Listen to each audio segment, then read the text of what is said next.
It's time for Security Now, episode 242. Steve Gibson is here with information about critical updates from both Microsoft and Apple. Good news for Gmail users about security, and a warning for U.S. nudists. It's all coming up with Security Now next.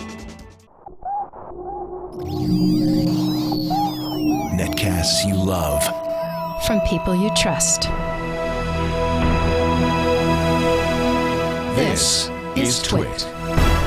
Audio bandwidth for Security Now is provided by AOL Music and Spinner.com, where you can get free MP3s, exclusive interviews, and more. Video bandwidth for Security Now is provided by CacheFly at CacheFly.com.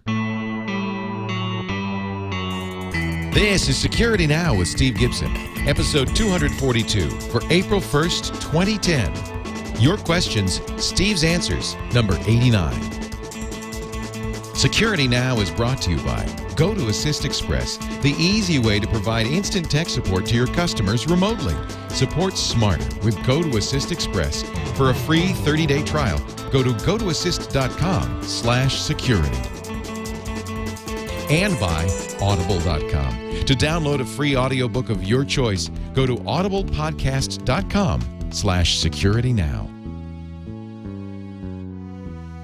It's time for Security Now, the show that covers everything you need to know about keeping yourself safe online. I hope my wife's listening today. Episode 242, a question and answer episode with Mr. Steve Gibson or grc.com. Hi, Steve. Hey, Leo. Great to be back with you again, as always. Starting a little late today because we had a crisis at the Laporte household, Casa Laporta. Jennifer got an email, a panicky email from her gardener.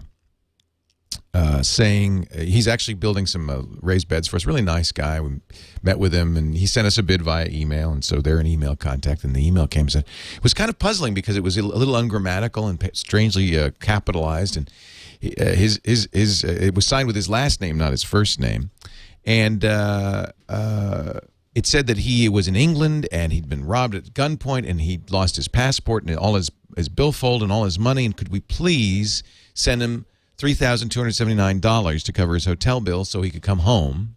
Wow, that's a lot of money to ask for. Yes, considering we barely know the guy. But Yeah. Jennifer, of course, said to me, well, this is about what we owe him for the raised beds, and so I'm going to send him the money. And I said, whoa! Have you learned nothing from me? So I'm going to make her listen to this show from now on. But well, it's funny, too, because I just this morning, when I was running through the mailbag and sort of catching myself up on various newsletters talking about security things that have happened, I ran across exactly this report. That is that this is what's going on, is that people are, bad guys, when they break into someone's email account, they rummage around in their inbox and outbox for any clues about where they're physically located. Then that gives them some context for emailing money requests to people that this person whose account they've broken into knows. So that it's exactly what happened to Jennifer. Is now something that is going on. It's becoming a widespread hack because it's social engineering, and of course we've talked about that often. So it's using some sort of break-in to get into the account, then social engineering in order to trick, innocent bystanders who know the person whose account's been hacked into giving them some money. And then they make it sound believable, right? Because by reading reading the history of email, they can figure out who the people are, what's their relationship, where they create some context for themselves. So it's very credible. Yeah. Yeah. Although still misspelled. And unfortunately, something like Gmail, where you get to, by design, you get to retain all of the communications that you've had. Well, think about that. Over the years, how much accumulates, and if you were to get into someone's Gmail account, if you spend enough time, you can pretty much assemble a person's life and really generate some context for creating believable social hacking. Yeah. I wasn't sure. I was trying to figure it out. His email came from his AT&T account, and I thought either he's been hacked or, as you say, his email's been hacked. I think where most of this happens these days, We were just reading about the French hacker who said he hacked Twitter, and he said it's not really a hack. He guessed the secret questions. That seems to be the soft underbelly of security right now, is there's those secret questions. My suggestion is to do what I do, which is lie. So it says, what's the name of your first girlfriend? And I put the name of my first dog in there, something like that, you know, because especially, you know, nowadays, you can find out a lot about people just scouring around online. All you need to get those answers to those secret questions often, and they'll give you a new password. Yeah. All right, that's my little security update. Let's get to yours. So it's April 1st, April Fool's Day. I'm not pulling any April Fool's Day jokes. Let's state that. So this is straight up security now. I hate April Fools because you never know what to believe. Yeah. So there's nothing in this show from Sloof Flurpa or whatever. You know, Dvorak always does the column that quotes a press agent named Slurpa Loof or something like that. No, nothing. Anything you hear here is real, right? Just look elsewhere for your April Fools. We do have some great questions and answers. And before we get started, let me just quickly welcome Citrix back to the show. Yeah, the quarter ended, and we thought, oh no, we haven't had Citrix ad in a couple of weeks, but a new quarter has begun on this first day of April, and yay, so is Citrix. We love these guys, and especially this product for this show, Go to Assist Express. I've been using Go to Assist since the Screensavers days. We actually used it to help people on the TV show. We didn't use it a lot, but we had tried it, and it was really cool because it lets you, fix the computer. Then that was almost 8 or 9 years ago now. Since then, they have really, this product has gotten faster, better, just superb. So, of course, it's from Citrix. They're always doing the R&D to make their stuff better. So here's the deal. You get the great remote access backbone that Citrix provides, high speed, 128-bit SSL, 24/7 support, but it's tuned for the IT and support professional. So you get a support call. I could have done this with Jennifer. I probably will do it with the gardener. He doesn't have to have it installed, Mac or Windows, by the way. So I don't even have to say, well, oh, you're on Windows. No, any operating system. I just sent him a link, and he clicks on it, and it installs within 30 seconds. It's very quick, Go to Assist. And now I can fix anything in his computer. I can see what operating system is running. I can see what security software is running, any programs running in the background. I can copy files from my computer to his. So if there's a malware bytes or something I want to copy over, or a Windows update I want to copy over, easy to do, and then run it. And while it's running, or a scan is running, or an install is running, I can go to another computer, another computer, another computer, up to 8 different sessions simultaneously. Unattended access with their approval as well. There's just so many reasons to try it. I want you to try it free for 30 days right now. Go to gotoassist.com/security. gotoassist.com/security. Try it free for 30 days. If you're in the support business, this is a must-have tool for you. gotoassist.com/security. We thank them so much for their support of Security Now. Steve Gibson, we have, I'm sure, a few things to talk about in the security there's some news in the security world, and I just couldn't stop reading my mailbag this morning. I kept reading them, and I was like, oh, okay, we got to have that one, and so we ended up with 12. So that's fine. We're back to a dozen, but some of them are quick and just notes and comments and things. So, but lots of really good stuff. Let's see. People may have noticed by the time they're hearing this that there was an out-of-cycle patch from Microsoft. We discussed several weeks ago whether there might be, and I was guessing back then that's like, this is so bad. I don't know if Microsoft can wait until the second Tuesday of April. And sure enough, they chose not to. This was the IE-peers.dll problem, which was a 0-day flaw, which affected IE6 and IE7, but not IE8. So it turns out that it was being extremely heavily used on the internet, and Microsoft decided, we can't responsibly wait until, well, it would be another 2 weeks from now till April 13th. So they pushed out what is essentially their cumulative update for IE, which covers all from IE 5.1 through IE 8. So they fixed another 9 vulnerabilities while they were at it. So That happened on the 30th was when that became available. So people may notice their little Windows Update yellow shield in the toolbar and think, wait a minute, what's going on? Well, that's the story. So I'm glad Microsoft did this. They really had no choice because this was a typical what we're seeing now, so-called drive-by web vulnerability where just getting someone to bring up a web page would allow malicious code to be run in your machine. So once again, that's been fixed. Also, when I turned on my Mac, which I do once a week for the show, because that's where I run Skype, I got news of an update, and it's like, oh, sure enough. Well, the fun thing was iTunes was being brought up to version 9.1 for the iPad.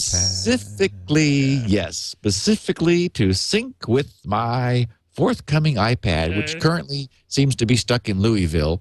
I was saying to you before we began recording that it bounced through a couple cities in China, then briefly seemed to be in Louisville for customs clearance, then went up to Anchorage, Alaska, spent the night there, then came back to Louisville, which is where it currently is. So I remember this happening with my 3GS as well. It's pretty funny. Yeah. So and you're tracking yours as well. So and I was thinking briefly that maybe if it's nearby, I'll be able to get it sooner. But I guess no. They're like all set up to deliver on Saturday. In fact, I talked to somebody whose a friend is a kind of a high-end delivery guy for UPS. I can't remember the town, and he has lined up 100 Saturday deliveries of something.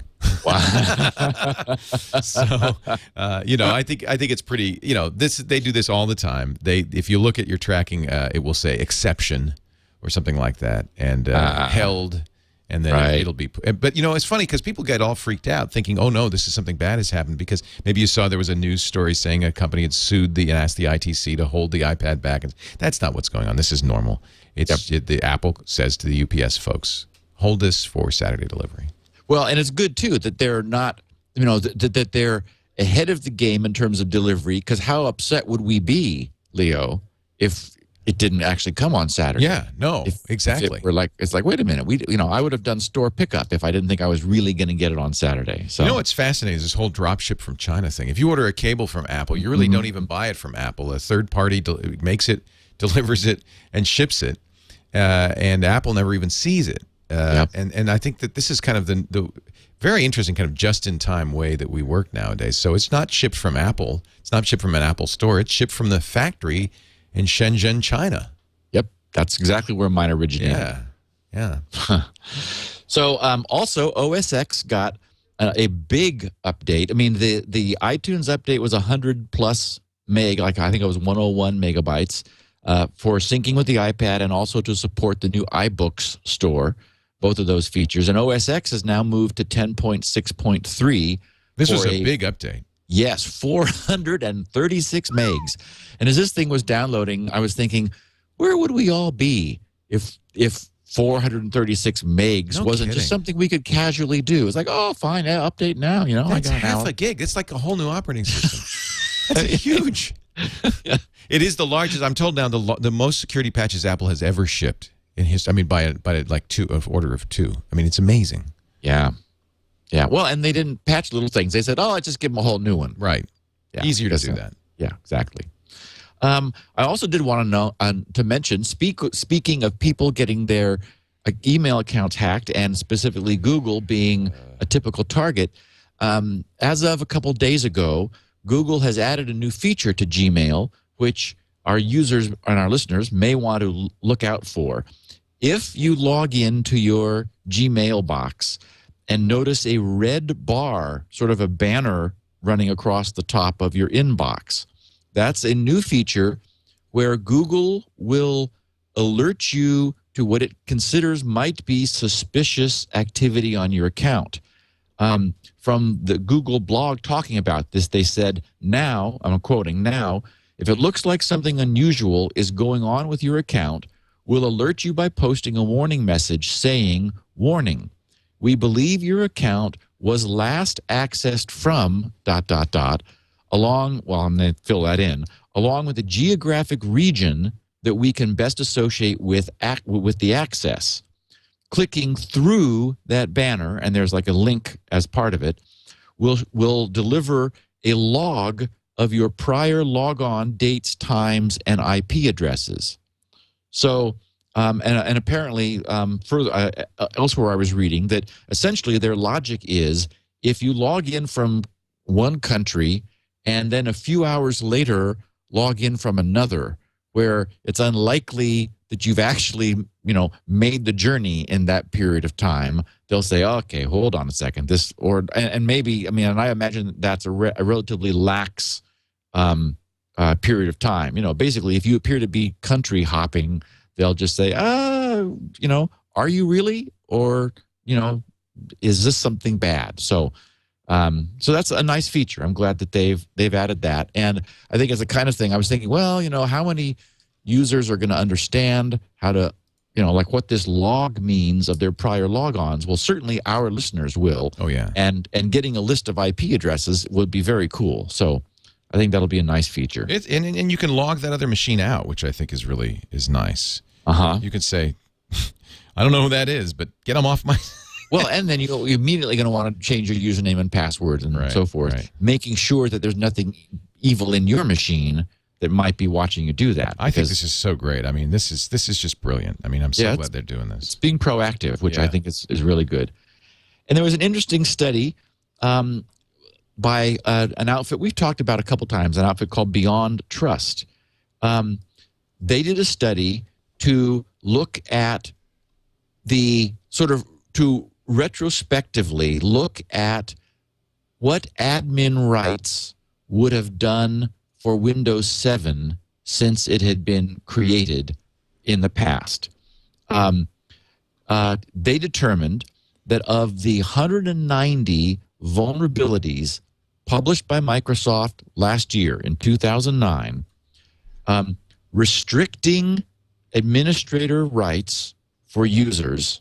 So if users were like doing what we should, which we all sort of know we should, but it's a pain, so some of us don't, running as a normal rights user and only using admin account rights when you're installing software and so forth, all vulnerabilities in Microsoft Office would have been avoided.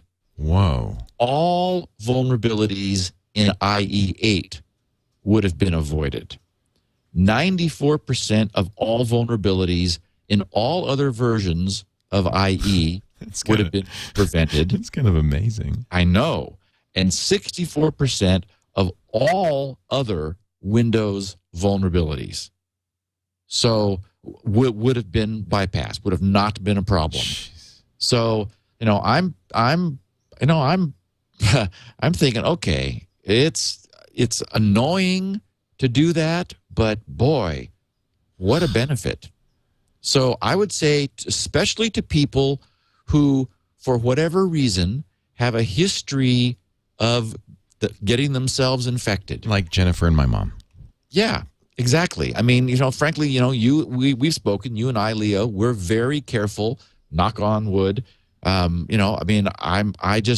It's funny because somebody, in fact, in one of our Q&As today, they made a comment. They wanted to give me a link, and they said, Steve, I know how, you're reluctant to click on links in email. And I said, no, not reluctant. I don't. No force on earth could make me click on a link in email. So reluctant doesn't begin to really reluctant characterize it. It's uncooperative. I just won't.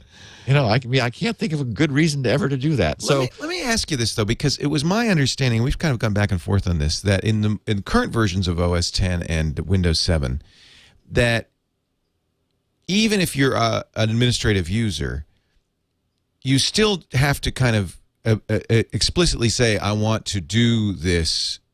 You don't have to enter the password, but you still have to say, yes, I know what I'm doing here, right? You have to you have to do the user account control. So you're not really, you don't have full administrative privileges just kind of out of the box, which means no virus would either, even if you're logged in as an administrator. That's what puzzles me. I know in older versions of Windows that's true. Yeah, I think I'm going to probably follow this down because I'm curious. I mean, I'd like to give our listeners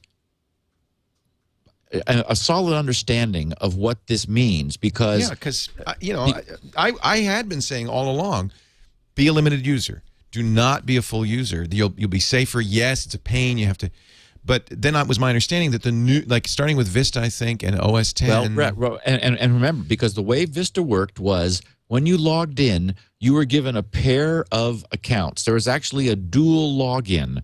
And so you were running with restricted rights normally. Right. And then when you said, when you did the UAC it would elevate you. Elevation, right. It would actually switch over to an admin set of credentials that allowed you to proceed with that operation. So you're right. I need to look more closely at their report and understand why that isn't enough, because they're saying that isn't enough, that you need to actually be a limited user who presumably doesn't have the option of like installing device drivers and installing stuff. But you'd think, okay, well, does that mean that the whole UAC dialogue is being ineffective, or maybe they're just assuming people click and say yes all the time. That's probably. I mean, yes. If you escalate, of course, or elevate, then of course you're going to have a problem, and that's probably true. That maybe people just go, yeah, whatever. Just do it. Well, I did have an interesting news flash, not surprisingly, about Spinrite version 6. It's been approved for use by the U.S. Army. Congratulations. What does that mean? I don't know.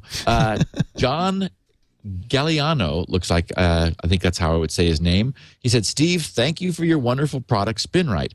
I've used your product for many years now, and am such a believer in Spinrite that I recently submitted the product for approval Army-wide by IT specialists, which is a group, I guess, within the Army, because he capitalizes it.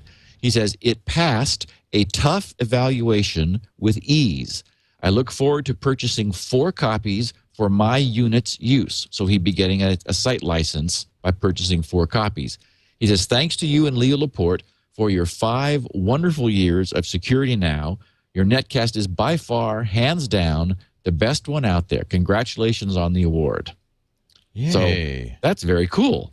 Spinrite formally, and he sent me a PDF, which I opened very carefully because it was an attachment to email, but I knew where it came from in this case. And it says, under factors, it says recommendation, approve, and it said background. Gibson Research Corporation Spinrite, GRC Spinrite 6.0 is a software program for scanning magnetic data storage devices such as, this is like an official Army like document that I'm reading, such as hard disks, recovering data, and refreshing their surfaces. Spinrite tests the data surfaces of read-write magnetic disks, including IDE, SATA, USB, floppy, zip, and others, by analyzing their contents, and will refresh magnetic disk surfaces to allow them to operate more reliably. Spinrite attempts to recover data from hard disks with damaged portions that may not be readable via the operating system or other utilities. And then under facts, that was background. Under facts, it says, Spinrite will be utilized on machines.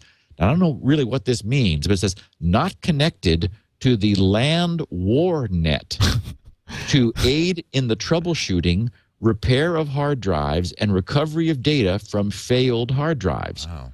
For machines connected to the land war net, Spinrite will be utilized in a preventative maintenance mode only.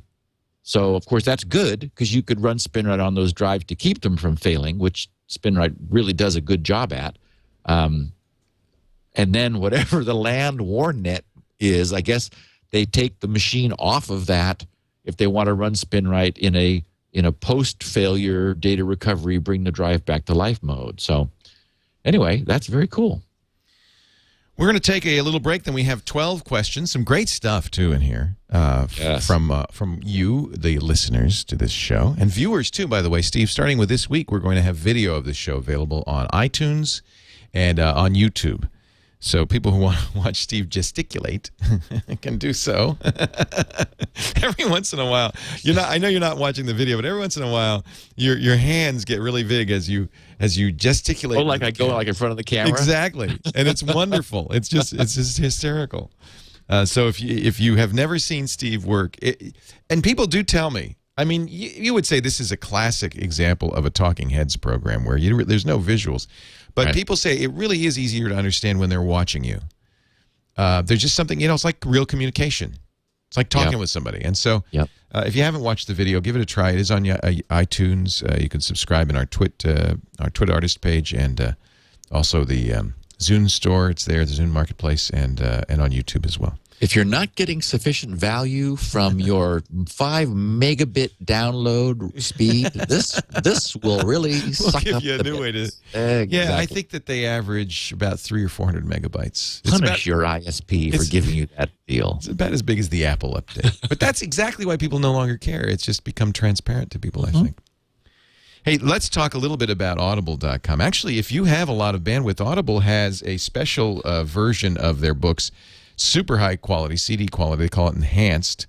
But you can also, they have 5 different types of every book. So if bandwidth is an issue, you can depending on, your tolerance for lower quality audio, you can get a much smaller file. I do the type 4, which is half the size of enhanced. It's like 32 kilobit MP3, I think. Enhanced is 64 kilobit mono MP3, I believe. But the point is, these sound great. And they play back on almost every device, with the one exception being Android devices, and that is coming soon. So what is Audible? It is a bookstore, 70,000 books, great titles, wonderful stuff. I know you're already listening to podcasts. This takes it to the next level at audible.com. Actually, if you go to audiblepodcast.com/security now, you can get the first book free. You sign up for the gold account. First book's free. You cancel at any time, so no cost to you, and you get to keep the book forever. One of the things I like about Audible is that once you buy a book, it's in your library, and you can download it at any time later.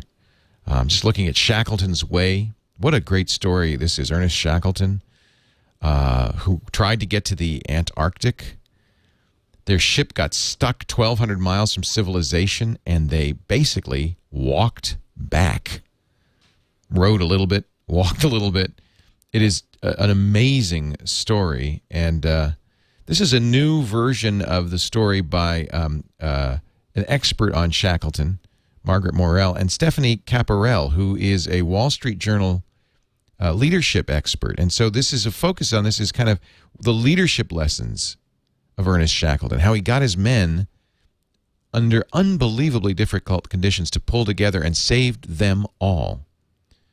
Shackleton's Way, one of many great books. Now, that's a business book, but if you listen to this show, you probably like sci-fi. I know a lot of you are science fiction fans, as Steve and I are. One of the things Audible's done is really expanded their science fiction section by recording great sci-fi that's never been recorded before in many cases. Classics, brand new ones. Try it. audiblepodcast.com. Pick a book, any book from their 70,000 book collection. Almost all of them are good for one credit. The 20th anniversary edition of Ender's Game. There's a classic. audiblepodcast.com/security now. Get it for free when you sign up for the gold account. And we thank Audible so much for supporting Security Now. All right, Steve, I have, if you are ready, a dozen questions. We're going to power through these suckers. Yay. Are you ready? I am. Question 1 from John Hatfield, Indianapolis, Indiana. He says, no, it's not fixed. I just listened to number 241 last episode, and I was thrilled to hear you bringing up the mouse scroll wheel bug in Firefox, saying it was fixed at 3.6.2. Well, it's been bothering me for several weeks since I upgraded to 3.6. Sadly, I have to report that the problem is not, in fact, fixed, at least for me. I tried turning off Cat Mouse, which is that great program you recommended, and ta-da, the scroll wheel works. So it's a problem with Cat Mouse. He turns it back on, breaks it again. He says, not having the scroll wheel has caused me no end of frustration, but for the interim, until this bug is fixed, I'll be able to scroll by turning off Cat Mouse. I searched Google for it, and until listening to last week, I had no fix for this problem and was prepared to revert back to an older version of Firefox. So thanks, as always, for the great information. Spinrite 6 owner. I've used it 8 to 10 times to recover aging TiVo hard drives. Oh, that's a good use for Spinrite. I do it often, too. Yeah. Yep. Also, I've been a listener since the 2nd or 3rd episode. Keep up the good work. Well, I just wanted to report this to our listeners since I had believed that 3.6.2 fixed it. And I have to say, Leo, When you have the experience of that MX Anywhere Logitech mouse with the zero friction scroll wheel, and I would revert to Firefox 3.5 rather than give that up. I mean, it's a sort of a pain to turn cat mouse off and on. Like you'd have to turn off apparently in order to get scrolling, because apparently 362 will do that for you.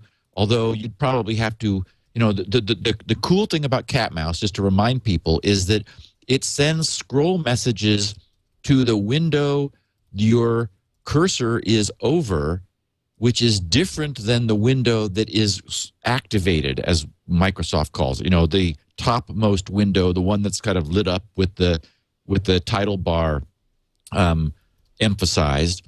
The idea being that it allows you just to scroll anything, any window that the mouse is hovering over. So it's just, scrolling in web pages is certainly important. When you've given the focus to Firefox, any version of Firefox, spinning the wheel will quickly scroll the web page. But it's nice to have cat mouse because it does that universally. But apparently, something in the way Firefox is working is conflicting with cat mouse, such that Firefox doesn't see cat mouse's scroll messages the way it normally sees the wheel scroll messages without cat mouse. So I did want to let people know that apparently, though it works for me, and that's the other thing that's strange. I'm wondering if there may be some difference in add-ons which is causing a problem. If one of the add-ons maybe that John has is responsible for this problem. So I would say to him that it definitely is working for me on several different laptops. It's working for Greg, my tech support guy. Both of us briefly had this experience of it not working, and now it is again. So it could be that there's an add-on conflict. I mean, I'm trying to think what's the difference between my version of Firefox 362 and John's, and certainly the collection of add-ons that we've chosen to run could be different between those two. So maybe that's it. Yeah. Anyway, if I didn't have it, if it didn't work like that, I'd be back at 3.5. I just kind of camp there for a while and wait for 3.6 to get it fixed. So you have to think it's something that cat mouse is doing that maybe is non-standard as opposed to being a Firefox issue, but I don't know. Well, except it worked under 3.5. Right. So yeah. That's why it's so difficult to debug software in an environment where you have multitasking, multiple processes going on. And Leo, it's why GRC's news groups with the listeners, I mean, with the audience that we have there, when I was doing the DNS benchmark, so handy. I was able to do a version and say, okay, gang, kill it, pound on it, jump on it. And many of the guys, for example, were Linux users who were using Wine, which I wasn't living in, and they said, "Oh, well, this went sideways there." And it's like, okay, I'll go fix that. So I mean, it's just incredibly valuable. But it's no longer the case that if it works for you, it'll work for everyone. Right. As a developer, you really do need a large audience to give you the feedback. And that's why Microsoft does these big betas, right? Yes. Question 2 from Trevor Awalt, who wrote to GRC's tech support email about something he noticed. Trevor writes, I'm using Wireshark on that's the old Ether, what was it called? It's a packet sniffer. Yes. On the PC, Dell XPS 9000, i7. While doing a DNS benchmark test in order to understand exactly what you were doing, he wanted to sniff your packets. Yep, he was. I was just wondering if you'd noticed that in all of your queries, the IP header checksum equals 0. Is that on purpose? Even though this is the case, the DNS servers seem to respond okay. Well, this is interesting. What is that intentional? What happened? I thought this would maybe something that other of our listeners had seen, and it's a cool and interesting feature. I'm just using, for the DNS benchmark, not doing any fancy raw packet stuff. I'm just using the regular UDP technology, the UDP stack in Windows, and sending out packets. So in this case, although, for example, on the GRC server, where I'm doing all kinds of fancy things, I'm building the packets myself and sending them out through a raw interface. So I am doing things like setting IP header checksums and all that. In this case, running on a regular Windows client, I'm not doing that. So the stack is sending packets down to the NIC, the network interface card, with their IP headers left 0. Huh. The reason it's doing that is the NIC has said, we have hardware IP checksums. You don't need to do it. When you think about it, a checksum on a packet is a relatively expensive thing to do because it requires that you essentially scan the entire packet and sum up all of the 16-bit words which occur and apply the standard IP checksumming algorithm. So to do that takes time. So if a new feature of many of the latest NIC hardware is that the NIC chips will do that on the fly. That is, it's impossible to send out a bad IP checksum, and there's no reason you would ever want to, because I mean it would die at the first router that it came to. That anything that checked that for integrity, right, that's what it would look for in order to see that if there was a transmission error. So there's no even tricky, hacky, fun way there's no win in deliberately messing up the checksums in TCP/IP packets. So you can't send out a wrong one. Well, what's interesting is that Wireshark, where Wireshark sticks its little shim to sniff, is right in between the stack and the network interface card. So it's seeing the packets go by with no checksum set. Essentially, the device driver has given Windows permission not to bother. Just do not bother with that. We'll take care of it. So what's cool is that the hardware with 0 overhead does that for the software as the packet is leaving it on its way out the wire. So that's the answer. Yeah. Wireshark's kind of fun because you can see you actually are looking at the traffic as it's going out, so you see all sorts of interesting stuff there. And we have a not so fun one about that coming up here. All right. Yeah. Curtis Clark in Sayreville, New Jersey, with question number 4. He wonders about IP network addressing. He says, Steve and Leo, I have a question regarding the difference in IP addresses for my home networking devices. Recently, I purchased a new wireless router for my home. The old router uses that, 192.168.1. whatever IP address distribution. The new one uses 10.0.0. I use a NAS as a local backup. And before you ask, Leo, I use Carbonite for offsite backup. Good combination, actually. And I manually give the NAS a fixed IP address of 192.168.1.20 so I could always get to its web portal using the same destination IP address. Of course, when I switched from the old router using the 192 scheme to the new router using the 10 dot scheme, I noticed I could no longer access the NAT at its IP address, so I switched back to the old 192 dot router and changes the NAS's fixed IP address to 10.0.0.20. Then switched back to the new router. Everything worked, but that made me think, why couldn't I still access the NAS at its original fixed IP of 192.168.1.20 since I was, it was right there sitting on my network? And since I couldn't access it, couldn't this somehow be used for some kind of, access security? Steve? It's a great question. So he basically changed his network because his as he evolved his router, he went to a new router. He changed it from a 192.168 network to a 10 dot network. And he's asking, but the NAS was still set with that fixed address originally, 192.168.1.20. It's like there. So why can't he still get to it? Because it's right there on his network. Right. The answer is kind of cool, and it explains how this aspect of networking and masking and submasking works. The idea is that when you have a network, a local area network, whether it's 192.168.1. something or 10. whatever, essentially there is the network address, which is those numbers, and then there's a subnet mask.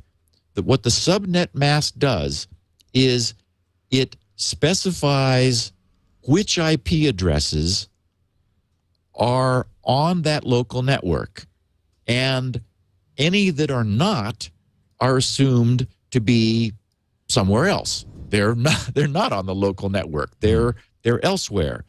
And so what happens is remember that we're always talking about Ethernet networks here. So the actual way packets are addressed is with MAC addresses, which are the actual physical addresses of the interface cards on the Ethernet. The IP addresses are just sort of they're a convenient way for us mapping these IP addresses to the MAC addresses. But it's actually the MAC addresses that it is the actual way packets are sent from point to point.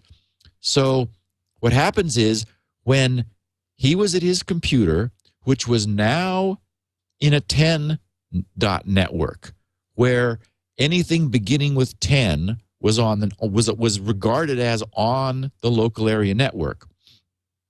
And he tried to connect to 192.168.1.20. The routing system in his local computer's network said, does this address begin with 10? If it begins with 10, it's on the LAN. If it doesn't, it's not. And when it saw that it didn't begin with 10, and literally the part of the subnet mask which has ones in it did not match the numbers of his network, that was the logic used. And so it said, okay, this is not on the LAN, send it to the gateway. And so even though the IP address was physically a device on his network, he'd sort of moved his network out from under it. And so by definition, if it's not local, it's remote. And if it's remote, you send the packet to the gateway, and now it's the gateway's problem. You know, it's sort of like you've discharged your responsibility. It's now the gateway's problem to send it on to wherever it goes. So, you know, that's the end of the mystery. And as for could this be used as access security? Well, not really, because that device is there on the network. It is at that IP address. And if you made a change to, for example, to your routing table in the computer where you said this particular IP is local, then that would override this decision and you could still access it even at a funky IP. So it's there, it's ready to receive traffic, but it's just, at the moment, it's sort of been softly excommunicated, but not really hard excommunicated. You could get to it if you wanted to. All right, now it's time for some comedy relief. An anonymous listener. Subject line, sunbathing au naturel. Steve, I finally got back to listening to your vitamin D episode. By the way, you know, some flu's been going around, Steve, and I doubled down on my vitamin D. I was worried initially about overdosing. This is not the letter. This is me talking. And I just read that, you know, just sunbathing for 15 minutes is like, whatever it is, 10,000 units or something. Yeah, I know. Yep. So I'm taking like 2,500 units, which is probably not, I don't even know if it's therapeutic, but I haven't gotten sick. Well, I've avoided, I'm getting I know, you're not making a prescription. You're not a doctor. No, I'm going to say I've avoided talking about this all the time, but it is really becoming an issue in the news. There was an article last week that talked about where they've actually discovered at the molecular level how T cells, which are our immune system cells, put out a little VDR that I talked about in the podcast, a vitamin D receptor, and require vitamin D in order for the T cells' immune function to activate. And without it, it doesn't. And so they're beginning to understand increasingly how important vitamin D is to things like immune system function. Interesting. And there's been like studies that have showed that there was a study with school kids where their incidence of catching the flu, this was between '08 and '09, was nearly cut in half by vitamin D versus a placebo. So it was a double blind placebo controlled study that said, that really demonstrated that kids didn't have enough vitamin D, and when they were given some, they got the incidence of them coming down with the flu was cut nearly in half. Wow. And interestingly, asthma nearly by 1/6. That is 1/6 the instances Holy of cow. asthma versus not. Holy So, cow. Yeah, I know. Purely anecdotally, I just haven't been sick since I started taking more vitamin D. It's been great. This is a security podcast. I want to keep us on that. But Well, and this has nothing to do with that, except that he was, listening to the fact that you were sunbathing in the nude. Okay. As a test to see whether you could get enough vitamin D the natural way. Right. He says, I had a friend who used to slew the NSA satellites around in some secret basement facility. And I asked him if it was really possible to read your license plate from outer space with them.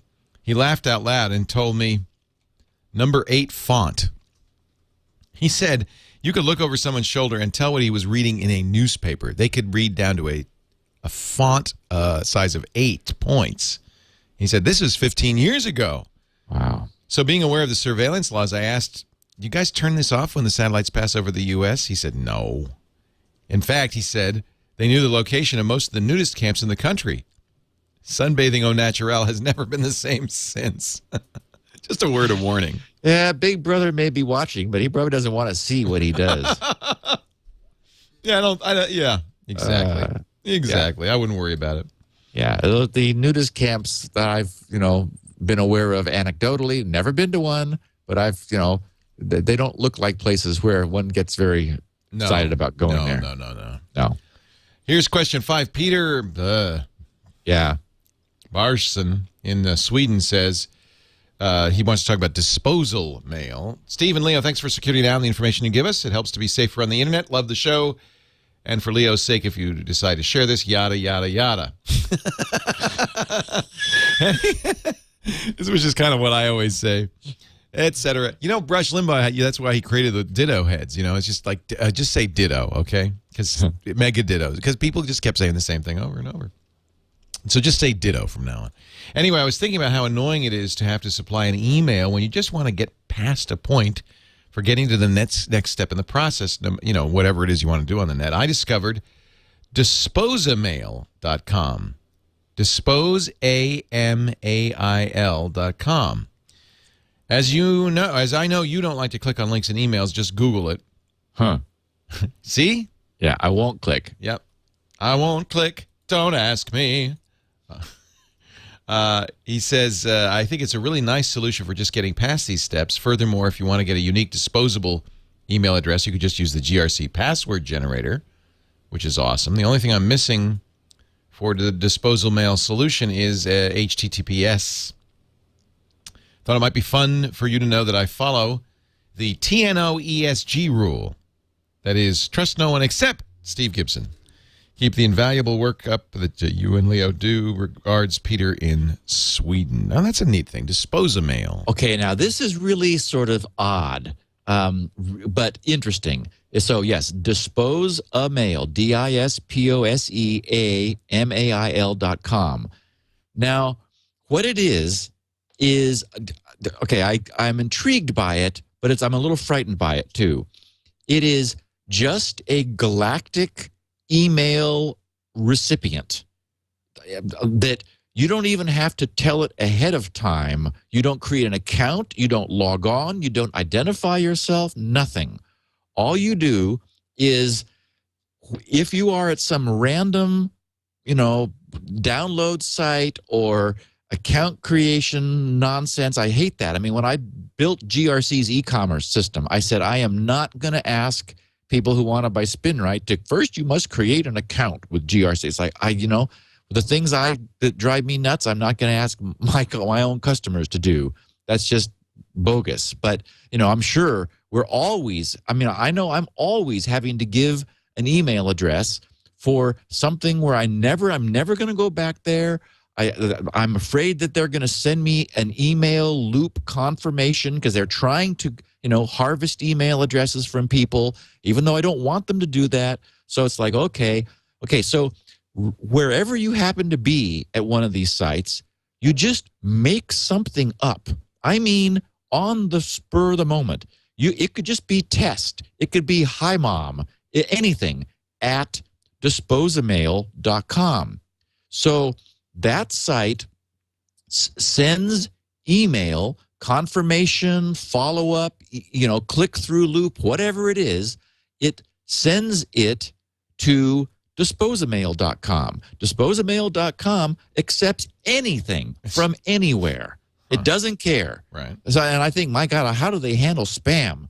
Because, I've done packet sniffing of my own GRC's SMTP servers, which transact email. And I see servers hook up to GRC and try, Adam at grc.com, Alex at grc.com, Annette at grc.com, and right down through every possible first name there is.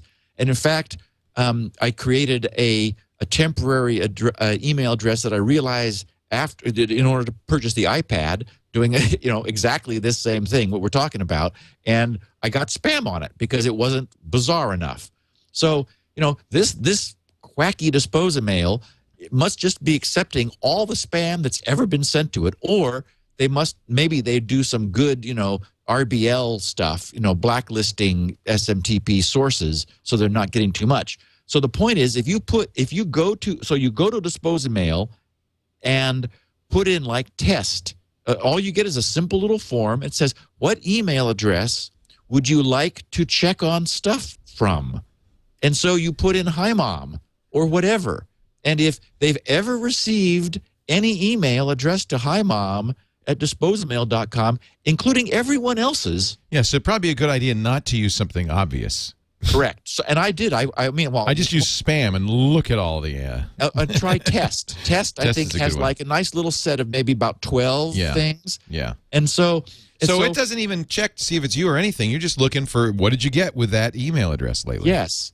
And so certainly you would want to use. There's a lot of spam here, by the way. In fact, it's almost all spam. I'm not surprised. Yeah. It would have to be. It's collecting it from anything. Right. But if you were to put in, 729_37 Ajax 9 Charlie Baker, there's probably not going to be many of those. You can make it up on the fly, and then you just go over and put the same thing into it, and it'll give you your mail that was sent. So with an understanding that it's strange, that it's not private at all, that anybody who puts in the same email address that you put in will see whatever that you were sent. And that's the problem, is you wouldn't, if you were doing something where, a bank was sending you confirming credentials or something, or click this link to, access your account, and you used, doggy breath or something, anybody else who put that in would see the mail that was sent. And I don't know if there's a way to delete it. I didn't notice to see. I guess probably not. Otherwise, people would be deleting each other's email. So well, that's why I guess he's suggesting you use perfect paper passwords. Yes, use a bizarre, absolutely unique string. The password generator, right? Yeah. Right. And I would also say don't do it for something sensitive. Do it for, things that are just annoying but don't really, you wouldn't mind it if somebody else saw it, because potentially someone else could. There's no security here, but for what it is, it's wacky, but it's kind of useful. I would bet that spammers have, or somebody says, or hackers have written scripts that scan through this stuff and are looking for bank passwords and things. So, in fact, I would say this is a very dangerous thing to do for something that you'd want to keep secure. Yes. Although, again, I don't know how long an email address it could accept, but if you use one of GRC's, perfect passwords, there you've got pretty unlikely. You got gazillion bits worth of randomness. I mean, that's what I'm offering at GRC for that reason. So, but again, without your ability to delete it, it's going to be there forever. So you don't want, and you're sending it to somebody else, not to you. So, it is a concern, but I could see myself for clearly non-sensitive things saying, this is easy. I mean, this is better than having to create random temporary password or email accounts. Chat room tells me there are a number of other services. This is another one that does exactly the same thing. Mailinator. Mailinator. Cool. And there's quite a few of them. So if you think about it, it'd be an easy script to write, really. Yes, it's a no-brainer. It's a no-brainer. I'm not writing one. No. It just You don't like want the responsibility. I'm not having it on GRC, no. By the way, the chat rooms also sent me an article from CNN a couple of days back. Bob Green, a CNN contributor, writing a story on CNN about getting exactly the same email that my wife Jennifer got this morning from a friend of his who was a famous sports writer. And it's the same. So apparently this is really going around right now. Yeah, exactly. Yeah. So tell Jen that, if nothing else, she's in good company. Panic not. Yeah. Well, she didn't get hacked. It was somebody else. But she's in good company, falling for it probably. Yes. Question 6, Mark Fink in Baltimore, Maryland. Just listening to Security Now 240, a couple of episodes back, and the question about disabling the microphone. We were talking about how easy it is to disable a camera by taping it over, but the mic still works, and in fact, it doesn't look like you can necessarily disable it very easily. He says, sorry if I'm the millionth person to suggest this. On my Dell M4300 laptop, you could disable it in the BIOS settings. Don't know how common an option this is, but I thought I'd mention it as one place people could look. Thanks for helping to make the world a little safer and more aware. My wife and I and the IT folks at work wish I have never found your podcast. My wife and the IT folks at work wish I'd never found your podcast. Mark Fink, Baltimore, Maryland. So now if I disable it in BIOS, does that mean software could turn it back on? No. Well, okay, maybe ultra-specialized software could turn it back on because it is the BIOS. You're using the keyboard in the BIOS and when you're in the setup mode to change the BIOS. But this is a very good idea. So if you're a person with a laptop who doesn't use your microphone, that is the regular microphone on your laptop, you're not doing teleconferencing and Skype and so forth, or when you do, you're not using the built-in microphone, but you're using a headset, for example. The reason I like this is that in the BIOS, when you turn it off, it disappears to the OS. The OS believes that it's on a laptop with no microphone, that is, with no built-in microphone. It doesn't see it in any way. The hardware, it's removed from the hardware list, and it's just gone. Well, that's good. That's a great suggestion. I hadn't thought of it. I wanted to give Mark credit for that and thank him because we don't know that all BIOSes are going to have this, but BIOSes often give you the option of turning like your serial ports on and off. How many of those do you want? Do you want this enabled or not? If you have an option for microphone disabling and you're not a user, by all means, turn it off in the BIOS. It'll just disappear from your operating system, and the OS won't know that it exists at all. Question 7. Great idea. Yeah. Patrick Boyle, Springfield, Missouri, has more forensic suggestions for us. Steve, I just heard last week's episode. Someone was wondering how to block an IP address. You mentioned your buddy Mark Thompson's fixedorbit.com. Thank you for the tool, and boy, do I have some more related tools for you. IP Neighbors, it's www.myipneighbors.com. You can enter an IP address or a domain name. It'll show you all the domains that are hosted at that IP address. Well, that's interesting. Here's one for domaintools.com. Used to be whoes.sc. Domaintools.com. You enter an IP address or a domain name. It shows you the ownership. And whois.net, same thing by IP address, tools.whois.net. So there's some other useful ways of figuring out what's going on in that network. Yeah, and I thought that our listeners are the kind of people who would appreciate knowing about those other little tools since we're all sleuths. I put, there's a command line Java program called JWhois that I always put on all my Macs. You do it from the terminal, from the command line, but it's really good at scanning. The problem is finding out from IP address or domain name who owns it is you have to go through a lot of different registrars. And this has a very complete list of registrars. But there are websites like some ones he mentioned that do a very good job too. Right. Question number 8. David W. Griffin in Atlanta, Georgia, comments about programming in assembly language. I respect your abilities to program in assembly language, Stephen, but much of the world's software these days is designed for large-scale software for which high-level solutions rather than low-level solutions are the right way to go. Developing large software projects with large staffs and then maintaining them for a decade, it is not a job for which you would select assembly language. Not if you could help it anyway. I'm not sure I agree with that, but software engineering has made little progress toward reusable components, but at least high-level languages have some effect on achieving reliability. Nothing you have said contradicts this. You, after all, are doing small, well-focused applications with a single author. But I thought I'd make the point that much of the world's software today has other design considerations. Enjoy the podcast and your lectures on computer science. And largely, I completely agree. When I talk about my use of assembly language, I regard it as a personal preference. I'm not pushing it on people. I'm not suggesting that the world would be a better place if people programmed in assembly language. Well, maybe I am, but I completely recognize that that high-level languages are here to stay. That they make much more sense for many applications. It's programmer productivity. I guess the metric that I've seen, which is most compelling, is that no matter what level of language you're programming in, programmers generally produce the same number of lines per day.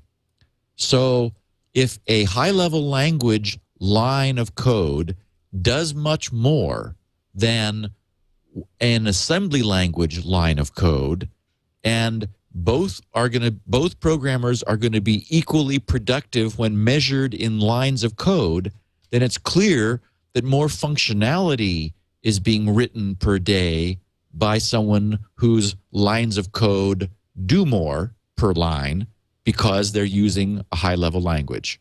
So I have no problem with that. I'm sticking with what I love and like and know and I'm so comfortable with, assembly language, but I have by no means have I been intending to denigrate in any way the value of high-level languages. We wouldn't have nearly as much stuff if we didn't have high-level languages. I would argue maybe we'd have better stuff, but much less of it. So would that be a bad thing? I'm not so sure that'd be a bad thing. Yeah. I mean, I guess my thinking is you can make assembly look just like a high-level language with macros and probably make it very efficient. Well, mine is very clean, and I write a lot of it in a day. So, again, it might be a little bit like, the guy who wrote in about Forth, who took exception to my saying, I can't read that. How can anybody read that? Nobody can read that. And he said, I can read that. Right. It's like, okay, so it's what you know. It really is. Yep. To each his own. It's like arguing which human language is the best. I mean, yeah, they can all be equally expressive. But I think I like the metric, which is the more you can, assembly language does require more typing. To get the same job done, you're absolutely doing more typing. Yeah. Yes. Giovanni Darkea in Maryland wonders about the RFID YubiKey. This is the new one. Steve, I just want to let you know Yubico is now making their famous YubiKey with an integrated RFID transmitter. I was wondering what you think the potential security implications could be now that anyone could just wirelessly get your YubiKey passwords. Or if you do think it's safe enough to use, what scenarios do you envision yourself using the RFID YubiKey with? As always, love the show. Please keep recording it for many years to come. Looking forward to CryptoLink. Come on, Steve. Start coding. I'm glad he reminded me. I did meet with Stina Evansfard about a couple weeks ago. We had some coffee in the morning when she was down here after the annual RSA conference up in San Francisco. And to clarify, this new YubiKey is exactly like the previous YubiKeys, the new generation ones, the ones that have two different modes of operating. Just to remind our listeners, that allows you to have both the original pre-programmed with a secret key that nobody knows, but which will authenticate against Yubico's authentication servers.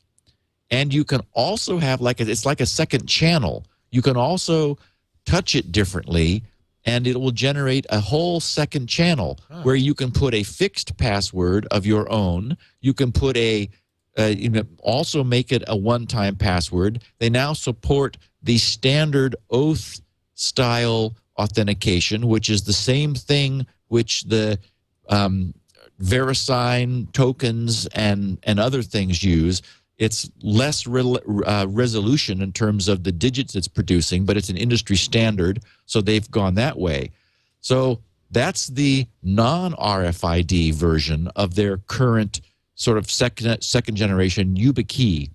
What they did was they have another version for a little more money. I think it's $35, which has all that and a static serial number RFID transponder. The idea was that, well, rather than, in this quest to minimize the so-called necklace of having to have all these separate authentication things, they said, well, look, we'll just put in an RFID transponder.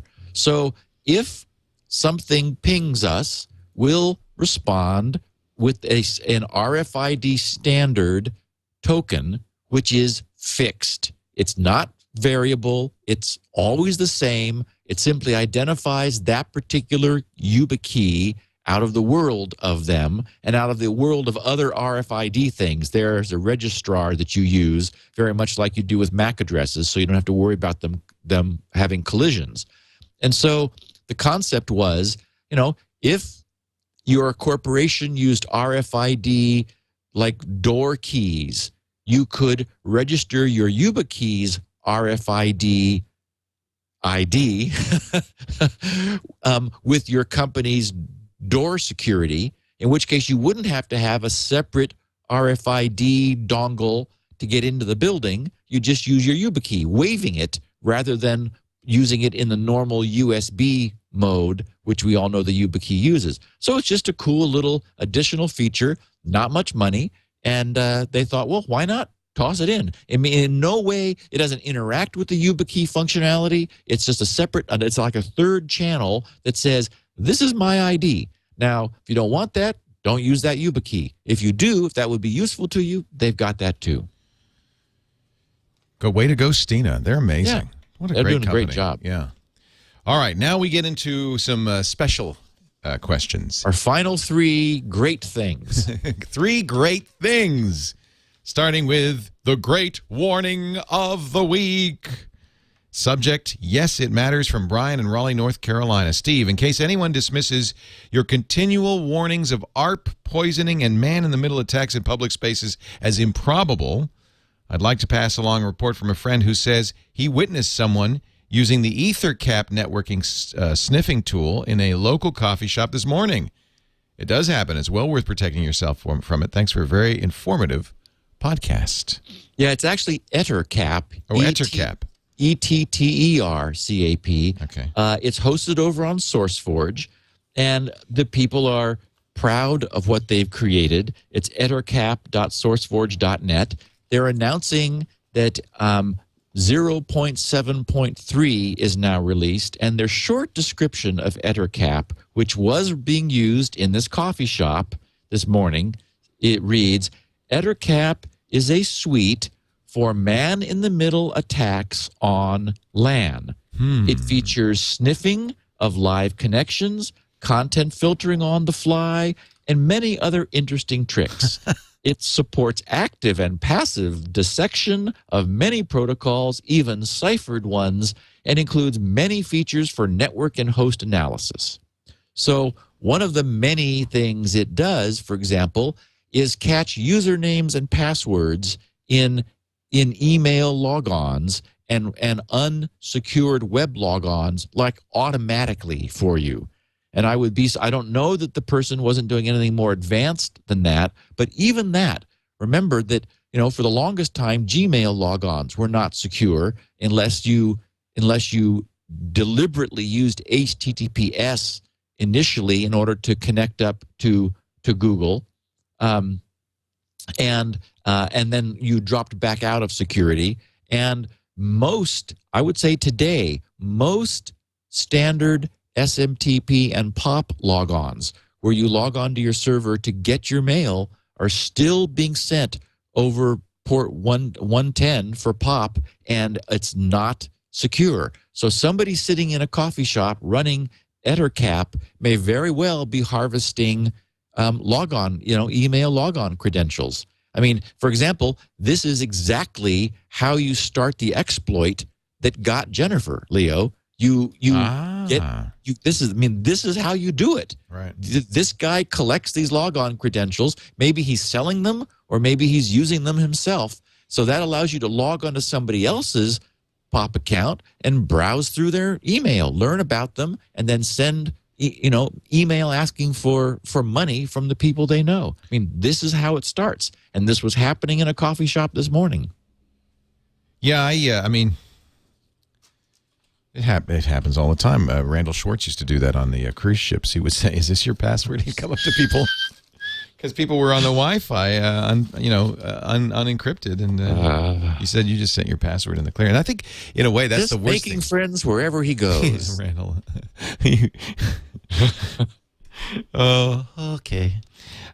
Moving right along to now number 11, which is our great recommendation of the week from Steve Heiner, Between a Keyboard and a Chair in Phoenix, Arizona. Subject, loving the current podcast series. Steve, I'm really enjoying your current Build a Computer series. Thanks for putting it together. The series has been the motivation I need to read a book I've owned for 2 or 3 years, Charles Petzold's book, Code. This is a classic, by the way. The Hidden Language of Computer Hardware and Software. There are huge parallels with your podcast series, of course, but it really helps to fill in some of the gaps since he has the room to expand on topics and use graphics to help explain things. I'm over 200 pages into the book, and he's finally gotten to the point of being able to talk about opcodes and machine language. 200 pages in. He takes it very slow and explains every little thing in detail. Anyone who is enjoying the Let's Build a Computer series and wants to go a bit deeper should consider picking up this book. I highly recommend it. I highly recommend it, too.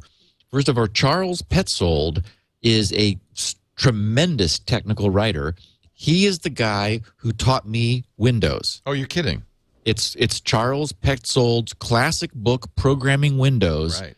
which was my Bible when I'm coming from DOS, where I owned the whole machine, and all you had was a BIOS, and you could put characters on the screen and read the keyboard, and that was, for example, the environment in which I wrote Spinrite, and that's the environment in which everyone programmed. The original Lotus 123 was a DOS program that ran on the text screen, and so when I sort of thought, looks like this darn Windows thing is going to happen after all.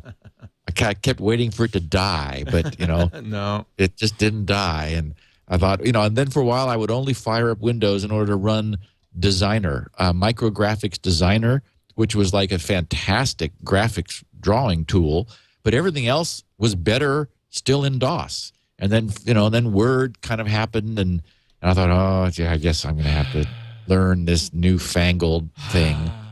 And so it was Charles Petzold who came to the rescue, and I remember scratching my head at, wow, what's going on here with the Windows? I don't really get it, but he explained it to me. So, yes, Code, the hidden language of computer hardware and software.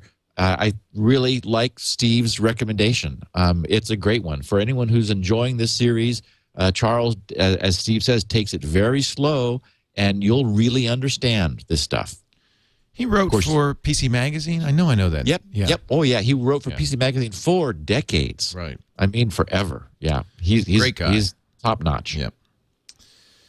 Question 12. Are we at the end? We are. Holy cow. Went fast today. Jack Daniel with a Starro in Wilmington, Massachusetts brings us the brilliant idea of the week. Steve, I heard the question about blocking attacks by IP, and I had a few thoughts. First, given where I'm sitting, if you're running a Starro, you can easily black hole route by IPs or networks. It's also easy to add a route to your computer to misdirect traffic for Windows, something like route add with the bad IP address, mask it with 255 times 4. to a non-existent local IP address, -P will do the trick. Works for, I'll put that in the show notes because it's a command line. Works for networks too. Don't forget the -P. It makes the route change persistent. Then a route print command will show the current routing table to confirm the changes. If you know how to speak router, you know you can do anything, can't you, Steve? Well, I completely forgot about the routing table that all of us have in Windows. And so I loved Jack's suggestion. It's brilliant. This is better than hosts then for well, the hosts won't do it because hosts will only our computer goes to the hosts file when it wants to do a DNS lookup, and we want to prevent it from doing a DNS lookup. Right. So for example, you would tell hosts to go to, you would put an entry in the host file for, say that you wanted to just block all access to doubleclick.net. You'd put doubleclick.net tab and then 127.0.0.1, which is by default the IP of your own machine. And so your computer cannot get the actual IP address of doubleclick.net because it always asks the host file, that is to say it looks in the hosts file first to satisfy any request, and only if it's not there does it go on. But it doesn't look for IP addresses. And so one of our questioners, I guess it was week before last, he was asking, I've got some bad IP addresses. I know they're bad. I've stumbled on them before. They've bitten me before, whatever. I just want to prevent my computer from ever going there. How can I do that? And so I scratched my head and noted that, well, some software firewalls will allow you to block by IP address. Jack comments, first of all, that the Astaro security gateway will offer that facility. And the advantage, of course, of doing it at the gateway is then you're blocking that presumably evil or malicious IP for all machines within your network. So it keeps any traffic from addressed to that IP from heading out past it. It just, black hole is the networking term for doing that. But in our computers is a routing table. And I referred to it indirectly earlier when I was talking about, it was that question about the guy's NAS that was on 192.168, and he switched to a 10. Network and so forth. If you were to open a command window in Windows or in the Mac for that matter, this is something that has existed from the beginning of the Internet in the first Unix machines that were on the Internet, and all OSs, Linux, Unix, Solaris, Windows, you name it, if they're using IP technology, there's a routing table in your local machine. And that's where that decision is made that a packet is addressed to another machine on the local network or not on the local network, meaning route that out to the gateway. So that line that Jack provided is route space add, then an IP that you want to match, then the word mask, and then in this case it would be 255.255.255.255, meaning mask every bit of the IP you're giving it is important. If you wanted to block a whole network, that is the IPs in the range of that bad IP, you might go 255.255.255.0, which would mean that the last byte would sort of be a wild card byte. It'd be like .star on the end, meaning any of those IPs. Then you give it a non-existent local IP, which could be 127.001 or 192.168.100.100, whatever. And so essentially what that does is that tells your computer, this is sort of underneath a firewall, without needing a firewall of any kind, that tells your computer, as this packet is getting ready to be sent, it says check to see whether it matches what it matches in the routing table. The way the table works, the first match that occurs is the one that takes precedence. So the routing table is ordered so that the most specific matches are earliest, and then the more general ones occur later, so that you always get the more specific match occurring before general ones, and that ends up just sort of working out in terms of routing table dynamics. And the idea would be that it's a simple way of efficiently and cleanly blocking specific IPs that are blocking your computer from sending them out to the gateway. Normally, they would end up matching the last rule in the routing table, which is sort of, if nothing else happened, send it to the gateway. But in this case, it would match that rule, and it would send it to a non-existent IP, making it just disappear. So it would be impossible for your computer to contact that remote IP you're wanting to prevent. And then what's cool is, from the command line, again, you can say route space print. And I mean, you can do it right now. Anyone listening could just open up a DOS box and say route space print, and it'll dump out your current routing table, showing you what the default routing table is. And he makes a point of that because if you do the -P, it will end up making an entry in the registry, which will reinstantiate that route every time your machine boots, which is what you would want if you wanted to keep these things blacklisted, essentially.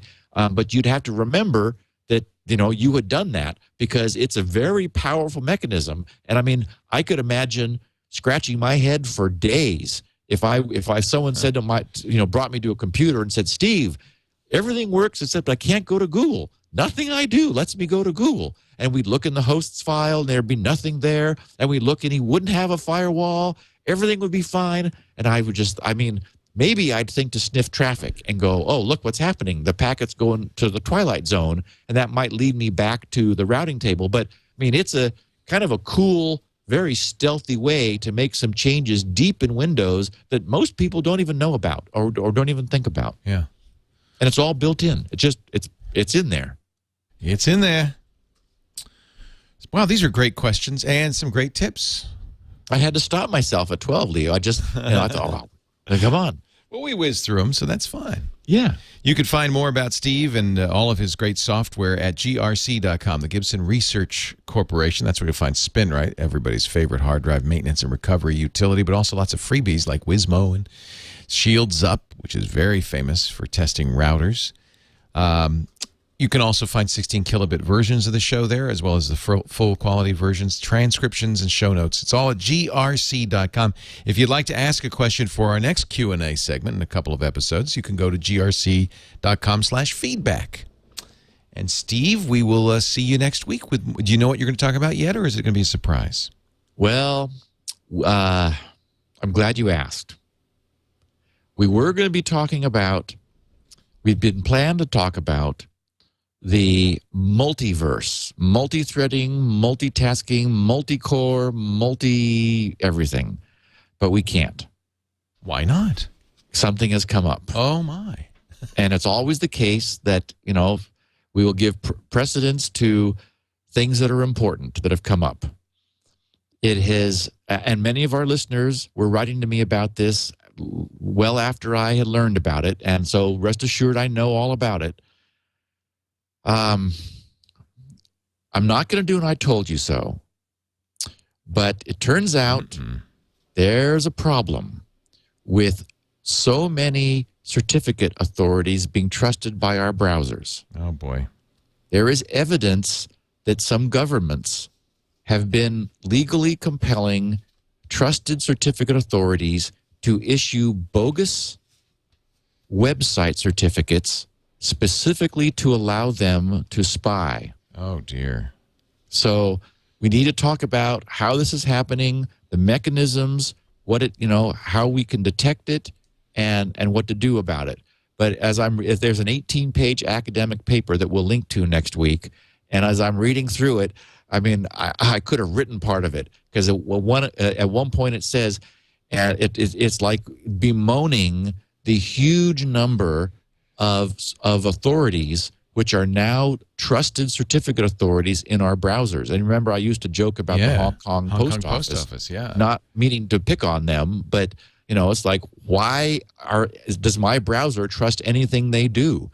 And what's significant is that Google may have their certificate signed by VeriSign, but that doesn't prevent any other certificate authority from generating a bogus Google.com certificate for someone else. And that allows the interception of our SSL secured traffic. There is evidence that this is happening. So we're going to talk about that next week. Terrible. Yep. Okay, well, Steve, aren't you glad you asked? Yeah. Wow. Well, no, this will be an important episode. You got to make sure you listen next week. Classic Security Now topic. Don't miss a one. And what's so cool is all of our listeners who've been following along understand what I just said. They're ready. They're ready. Prepared. And the rest of you, you got some listening to do. Just go back and listen to the previous 251 episodes. Should be easy. 241 episodes should be easy. Steve, we'll see you next week on Security Now. A reminder, of course, you can get us in video now. Go to iTunes, search for Security Now, or just search for Twit, and you'll find all the Twit shows, including Security Now there. We have high and low quality H.264, not low, but actually large and small is probably a better way to describe it. Suitable for, depending on your device, your computer, your laptop, or your big screen TV, or maybe your phone. We also have YouTube versions at youtube.com/twit. Look in the Security Now channel. That's going to be that way from now on. Once a week, we're adding more shows to the video lineup so you can get the video versions. Thanks, Steve. We'll see you next time. Thanks, Leo. Security Now.